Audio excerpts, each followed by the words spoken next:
오늘 우리가 함께 살펴볼 책은요, 무려 1700년 전에 쓰인 책입니다. 바로 아타나시우스의 말씀의 성육신에 관하여인데요. 아니, 이렇게 오래된 책이 지금 우리한테 대체 무슨 의미가 있을까요? 이 질문에 대한 힌트를 C.S. 루이스의 서문에서 찾아보면서 오늘 이야기 한번 시작해 보겠습니다. 이야기의 시작은 바로 C.S. 루이스가 던진 이 인용문에서 출발합니다. 아니, 요즘처럼 새롭고 재밌는 책이 쏟아져 나오는데 왜 굳이 이렇게 오래되고 솔직히 좀 어려워 보이는 옛날 책을 읽어야 할까요? 바로 이 질문을 가지고 오늘 이야기를 풀어가 보려고 합니다. 첫 번째, 왜 옛날 책을 읽어야 하는가? 루이스가 이 질문에 대해서 정말 흥미로운 답을 내놓는데요. 한번 들어보시죠. 자, 루이스가 옛날 책을 읽으라고 하는 이유가 몇 가지 있는데요. 이게 참 재밌습니다. 첫째는 우리가 살고 있는 이 시대만이 가진 어떤 맹점이 있다는 거예요. 그걸 옛날 책이 쿡 집어서 바로잡아준다는 거죠. 그리고 이 표현이 정말 멋진데요. 마치 수세기를 건너 불어오는 깨끗한 바닷바람처럼 우리 머릿속을 상쾌하게 해준다고 말합니다. 그리고 이게 진짜 중요한 포인트인데 가끔은요, 해설서를 읽는 것보다 그냥 원전을 바로 읽는 게 훨씬 더 쉽고 명쾌할 수 있다는 겁니다. 자, 그럼 이쯤에서 이런 생각이 들죠.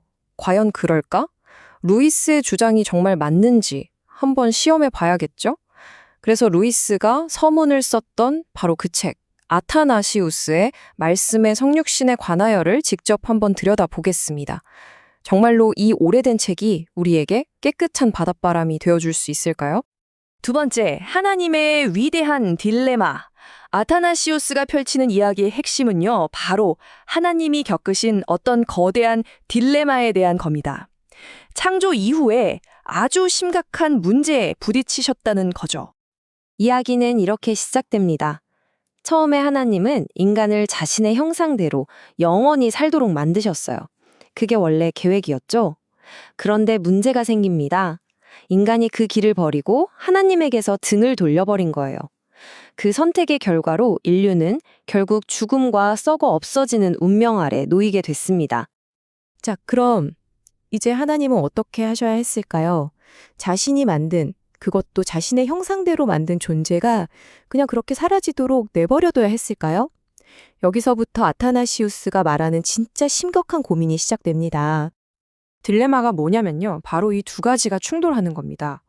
첫째, 하나님은 분명히 말씀하셨어요. 내 말에 불순종하면 죽을 것이다. 이 약속, 이 진실을 스스로 어길 수는 없으셨죠. 그런데 둘째, 또 한편으로는 하나님은 선하신 분이잖아요. 자신의 형상대로 만든 소중한 존재가 그냥 썩어서 없어지도록 내버려 두는 건 그분의 성품에 맞지 않는 일이었어요. 이러지도 저러지도 못하는 상황인 거죠. 세 번째, 말씀이 인간이 되다. 자, 이 엄청난 딜레마를 풀기 위한 하나님의 해결책이 바로 여기서 등장합니다.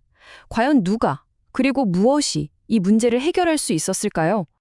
그 해결책을 이해하려면 먼저 말씀, 헬라어로는 로고스라는 개념을 알아야 하는데요. 아타나시우스가 말하는 이 말씀은요, 단순히 우리가 하는 말이 아니에요. 세상을 창조할 때 사용된 하나님의 창조적인 힘이자 지혜, 바로 그 자체입니다. 그리고 더 중요하게는 바로 아버지 하나님의 완벽한 형상, 즉 아들 하나님을 가리키는 거죠. 아타나시우스가 이걸 설명하려고 정말 기가 막힌 비유를 하나 드는데요. 어떤 멋진 초상화가 있는데 이게 얼룩으로 다 망가져 버렸다고 생각해 보세요. 이걸 제대로 복원하려면 누가 와야 할까요? 맞습니다. 애초에 그 그림을 그렸던 원래 화가가 직접 와서 다시 그려야만 완벽하게 복원할 수 있다는 거예요. 이 비유가 바로 성육신을 설명하는 겁니다. 인간은 하나님의 형상대로 만들어진 초상화였는데 죄 때문에 망가져 버렸죠. 이걸 다시 되살리려면 인간을 처음 만드셨던 창조주, 즉 말씀이 직접 오셔야만 했던 겁니다. 인간의 원래 설계도였던 원래의 형상만이 망가진 형상을 고칠 수 있었으니까요. 논리가 아주 명쾌하죠? 네 번째, 죽음 자체를 무찌르다. 자, 그럼 이제 클라이맥스입니다. 말씀이 인간이 되어서 구체적으로 어떻게 그 딜레마를 해결하고 죽음을 이겼는지 그 방법을 한번 살펴보시죠. 구원의 논리는 생각보다 간단합니다. 한번 따라와 보세요. 첫째, 우리 모두는 죽음이라는 빚을 지고 있었어요. 둘째, 말씀은 생명 그 자체이시기 때문에 죽을 수가 없는 분이었습니다. 그래서 셋째, 말씀이 우리처럼 죽을 수 있는 인간의 몸을 입으신 겁니다. 그리고 넷째, 바로 그 몸을 우리 모두를 대신해서 희생제물로 바침으로써 우리가 졌던 죽음의 빚을 깨끗하게 갚아주신 거죠.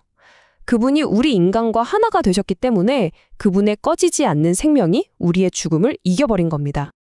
아타나시우스는 이걸 정말 인상적인 표현으로 설명하는데요. 생명으로 가득 찬 말씀이 죽으려고 하니까 죽음이 너무나 이질적이고 부자연스러워서 마치 다른 사람에게서 죽음을 빌려와야만 했다는 거예요. 정말 놀라운 역설이죠. 그래서 그 결과가 어떻게 됐을까요? 이 그래프를 보시면 한눈에 들어옵니다. 인류를 짓누르던 죽음의 힘은 완전히 꺾여버렸고요. 반대로 썩지 않을 영원한 생명에 대한 우리의 희망은 다시 솟아오르게 된 겁니다. 이게 바로 말씀이 인간이 되신 사건, 즉 성육신이 가져온 엄청난 변화입니다. 다섯 번째, 오늘을 위한 대답.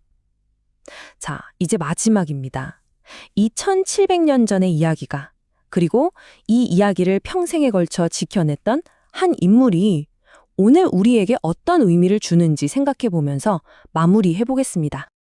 이 모든 이야기를 했던 아타나시오스라는 인물, 그의 좌우명이 바로 아타나시오스 콘트라 문둠, 세상에 맞선 아타나시오스였습니다. 당시에 거의 모든 사람이 이 생각에 반대했어요. 하지만 그는 이 진리를 지키기 위해서 말 그대로 전 세계를 상대로 홀로 맞서 싸웠습니다. 결국 우리는 C.S. 루이스가 던졌던 질문으로 다시 돌아오게 됩니다. 아타나시우스의 이 책은 우리에게 보여줍니다. 기독교 신앙이라는 게 그냥 이거 믿어라 저거 해라 하는 규칙들의 목록이 아니라는 걸요. 그게 아니라 우리 삶의 가장 근본적인 문제에 대한 정말 아름답고도 논리적인 하나의 거대한 대답이라는 것을 말이죠. 그래서 오늘 이야기를 마무리하면서 여러분께 이 질문을 드리고 싶습니다. C.S. 루이스가 말했던 그 깨끗한 바닷바람처럼 과거의 지혜 중에서 오늘날 우리의 생각, 우리 시대의 당연한 믿음들을 뒤흔들고 새롭게 할 수 있는 것은 과연 무엇일까요? 한 번쯤 깊이 생각해 볼 만한 질문인 것 같습니다.